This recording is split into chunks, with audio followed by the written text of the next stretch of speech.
కనీసం ప్రతి ఒక్క కుటుంబం, ప్రతి ఒక్క కప్పులు ముగ్గురు పిల్లల్ని మీరందరూ కూడా కనాల్సిన అవసరం ఉంది. అమ్మకి అన్నబట్టలను పిన్నమ్మకి కోకెడతానట్టుగా ఉంది ఇది. చంద్రబాబు నాయుడు గారికి మరి పిల్లలు ఎంతమందో, తన కొడుక్కి నారా లోకేష్ గారికి పిల్లలు ఎంతమందో, వాళ్ళైతే ఒక్కొక్కరిని కనాలి. మరి రాష్ట్రంలోనేమో సంపద సృష్టించండి పిల్లల్ని కనాలంటే, మరి కన్న వాళ్ళకి తిండి బట్ట లేకుండా, మరి వనరులు లేకుండా చేసి కనండి అంటే ఎక్కడ తెచ్చుకుంటారు? కన్న తర్వాత వాళ్ళ భవిష్యత్తు ఏంటి? గతంలో అదే చంద్రబాబు నాయుడు గారు ఇద్దరు పిల్లలు సరిపోతారు, ముగ్గురు ఉంటే అప్పుడు కుదరదు, ఎలక్షన్లో కూడా పొడి కుదరదని ఆయన ఆశలు పెట్టాడు.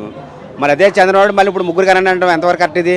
ఇప్పుడు ఉన్న ప్రస్తుత కాలంలో ఉన్న ఆర్థిక పరిస్థితి అవస్థలో ఇప్పుడు ఈ కరోనా వచ్చిన తర్వాత ఒక్కో పిల్లడు పెంచుతాకే నానా సంఖ్యలు నాకి నానా బాధలు పడి ఇబ్బంది పడుతుంటే మళ్ళీ ముగ్గురు పిల్లలు పెంచాకే ఆర్థిక వ్యవస్థ ఎక్కడ నిలబడుతుంది అసలు అనుకున్నది ఈజీ కాదు కదా. పిల్లలకి అంటాం, పిల్లల్ని ప్రొవైడ్ చేయడం, పిల్లల్ని చదివించడం అనేది పెద్ద వ్యవస్థ. అది అలాంటి పెద్ద వాళ్ళే అండర్స్టాండ్ పిల్లలకు ముందు ఒక అండర్స్టాండ్కి వచ్చి ఒకరే సరిపోతారని అనుకుంటుంటే ఈయన గడికో మాట అన్నట్టు గత ప్రభుత్వం ఉన్నప్పుడు మీరు కనండి, ముగ్గురు కొంటే అప్పుడు పెట్టేసిన ఎలక్షన్లో పనదని చెప్పిన వ్యక్తే మళ్ళీ ఇప్పుడు ముగ్గురు కనండి అని చెప్తే ఇది ఎవరు మిషనరీయా?